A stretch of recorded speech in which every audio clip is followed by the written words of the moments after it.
Unreal Engine 5 is going to revolutionize games and kick them into the next generation on consoles and PC. With photorealistic-like graphics, the Chaos physics system, a fantastic suite of developer tools, and at the end of the day, a game engine that will make experiences unlike anything we've seen previously. Let's get it.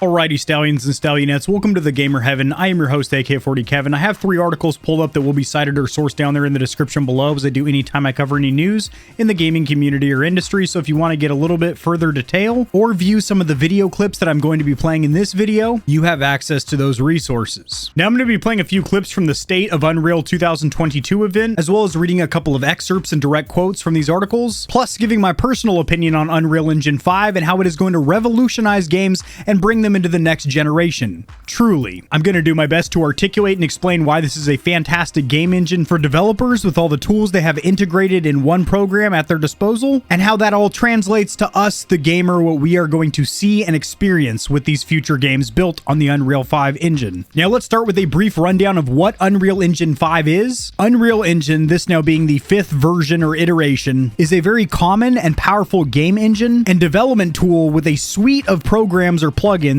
all integrated into this one piece of software. It is freemium, meaning any amateur or aspiring game developer can download this tool suite and get to work. And this software program is developed by Epic, the same company that makes Epic Games Launcher for PC, the same company that makes Fortnite, the same company that's been battling toe-to-toe with Apple over their savage business practices when it comes to charging third-party developers to put their apps in their store. Epic recently released the first public version of Unreal Engine 5, a sprawling multi-tool development environment for games and other 3D content. We are going to cover the other 3D content that they're talking about, such as TV shows like The Mandalorian, which used virtual production quite heavily. Netflix also has multiple projects that are using VP, and how Unreal Engine 5 can even be used for medical assistance or simulations such as autonomous or self-driving autopilot vehicles. Basically, any kind of CAD, computer-aided design, any kind of virtual project can be handled with Unreal Engine 5. Immediately following the public release of UE5 came a $2 billion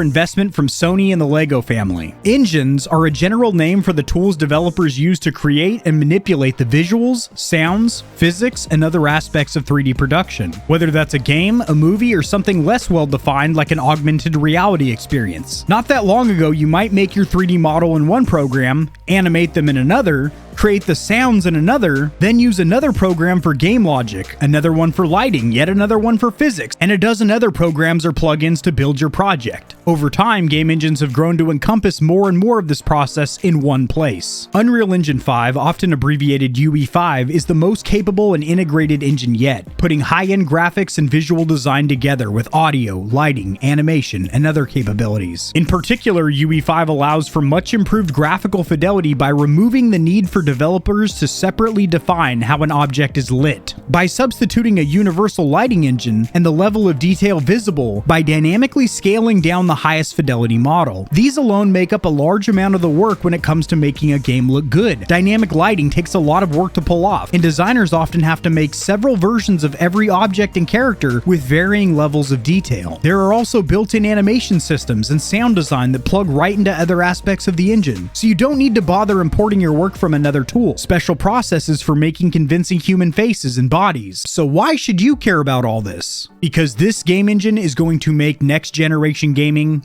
next generation. One might understandably think from huge, amazing looking games like Horizon Forbidden West and Elden Ring that next generation gaming is already here. But the capabilities in UE5 have yet to be brought to bear in any real way. In fact, the games that will use the full capabilities of Unreal 5 are only just now being announced as being in development. What exactly makes a game next generation isn't easy to say, but it isn't just good graphics. Think about a game where lighting is completely dynamic, nothing but what the player creates. states? Or what about a game where the environment can be destroyed or constructed at will? Not just a bunch of giant cubes, but planks of wood, piles of dirt, sheets of metal. How about a detective story where every room in a city can be entered, every unique person questioned? So that right there, when I heard that during their demo, gave me chills. Think about where gaming is at right now. Take a look at some of the titles that were released this year. Elden Ring, Horizon Forbidden West. Look back at last year, Ratchet & Clank Rift Apart. Now imagine a world where games have less limitations during the development process,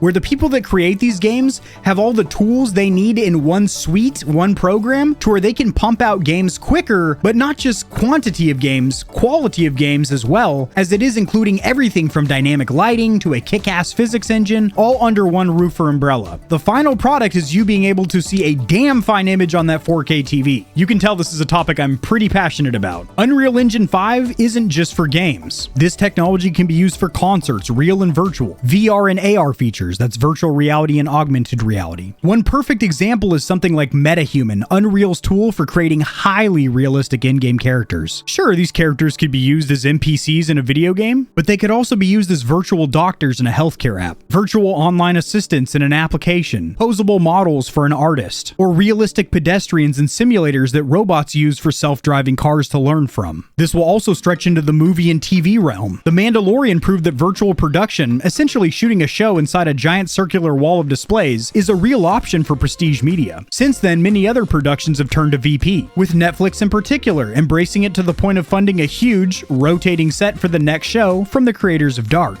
A great deal of this is powered by Epic's tools, among them Unreal Engine. The need for a high-fidelity 3D background that can respond in real time to camera movements and other changes. Although Unity and other more Hollywood-centric companies are also looking to make inroads here, Epic has its foot firmly in the door and has closely worked with many production houses to advise them and solicit feedback. Unreal Engine 5 is also a weapon against Apple, Valve, and other companies. It can be jarring to think that Epic that makes Unreal is the same Epic that makes Fortnite, which is the same Epic that has a PC launcher taking on Steam, the same Epic making theatrical stands against the tyranny of Apple's App Store fees. One of the Unreal Engine's secret weapons is its freemium model. Any developer can download and use it, and if you end up putting out a commercial product like a game, you only start to pay Epic after the first $1 million in revenue, or a limited amount under other circumstances. That's very enticing to indie developers who want to minimize upfront costs and simplify their creation process. Sony has struggled to provide the right tools for the developers, while the war with Microsoft is really heating up. We saw that with the $7.5 billion acquisition of ZeniMax Media Group, including Bethesda, and the pending $67 billion acquisition of Activision Blizzard, going to Microsoft. But fret not, because Team Blue is fighting against Team Green toe-to-toe, tip-to-tits. By the way, I don't have a horse in this race. I don't have a favorite child or anything. I'm just very excited because this is unprecedented times for the video game community and industry. If it can buy a strong partnership with Epic, PS5 games might look and play better than Xbox versions for a variety of reasons. Epic is picking its allies and enemies very deliberately. Everyone is betting on Epic's horse because, well, it's well out in front. So some of the features that are truly going to make next generation games look and feel and play next generation on Unreal 5 are going to be things like photorealistic graphics. Graphics have already gotten to a point in 2022 where they look pretty damn good, but you can still tell that they're CGI, they're computer generated, they're still artificial, that's still a fake person on the screen. Some of the demos that we're seeing with still shots as well as live motion are riding that threshold, that fine line where it's kind of hard to tell if it's a game or if it's a TV show that you're watching, if it's a movie you're watching. But graphics aren't everything. You know that. I sure as hell know that. Things like physics engines, how pedestrians go ragdolling, how cars flip over when they're hit with some kind of an energy blast from a superhero. Not just that, better audio design, better ambient sounds of wind rustling through trees and pedestrians chatting off in the distance. Bigger, larger, more immersive open worlds where you can walk into a vast town and literally open up every single door and explore the interiors of all those buildings. We haven't seen anything like that.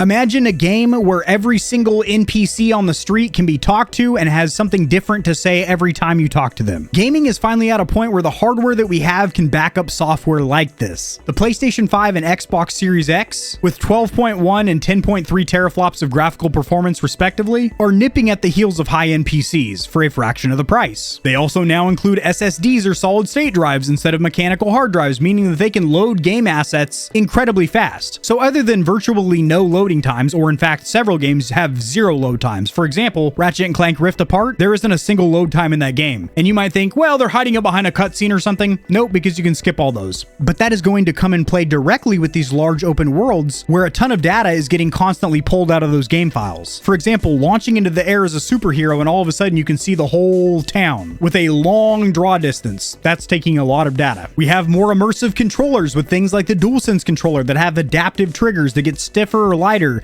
depending on what's happening on screen. Every gun has a different trigger feel with a wall of resistance and a crisp break and a nice reset. Haptic feedback motors are no longer sloppy vibration rumble motors, but an actual crisp and detailed vibration. PlayStation's new VR headset in development, the PSVR 2, is going to have haptic feedback built into the headset and a very high pixel per eye, giving you a very realistic virtual reality experience without that screen door effect. Overall, I am very excited for Unreal Engine 5, and it might take several months or even a couple years before we see this implemented in AAA titles, but when we do, I have a feeling it'll be worth the wait. Drop in the comment section below your opinion on Unreal Engine 5 or the predecessor's Unreal Engine 4, and stay tuned for more information on Unreal Engine 5 as there is already games that have announced they will be built on UE5, such as the new Witcher and Tomb Raider. Peace. If you enjoyed the video, liking it helps it to get seen by more gamers. This information will reach and assist them as well, which in turn helps me grow this little channel, which I do greatly appreciate. Subscribe for more content like this. I cover news in the gaming community and industry, tutorials helping you get set up streaming and YouTubing, as well as honest gaming product reviews, keyboards, mice, headsets, controllers, mics, chairs, etc. There are some hefty exclusive discount codes found only in the description of my videos and only for the audience here at Gamer Heaven. Check out Into the AM for some of the sickest looking and most comfortable cloth to ever grace my gaming giblets. If you don't want to be scorching your corneas with harmful blue light, check out Gamer Advantage, the only blue light glasses on the market that look sexy and actually work. If you're looking for a custom controller that'll blow the competition's tits back, AIM definitively has the best bang for buck or price to performance when it comes to Xbox, PlayStation, and Switch controllers. Nope, they don't do Switch, but they do gaming mice. I said doo-doo. I have links to all my other platforms and socials in the description below. If you need a quick laugh or blast of gamer adrenaline, check my short form videos out at TikTok. To get in touch with myself and the Stallions and Stallionettes of Gamer Heaven, join the community Discord, and check me out at twitch.tv where I go live every other leap year on a blue moon if it falls into an odd calendar number and my pH balance is on point. Just kidding, starting June I'm going to be live streaming a lot. Thanks for watching. This has been AK40 Kevin hosting Gamer Heaven, and I'll see you tomorrow because I upload daily, all the time, 60% of the time,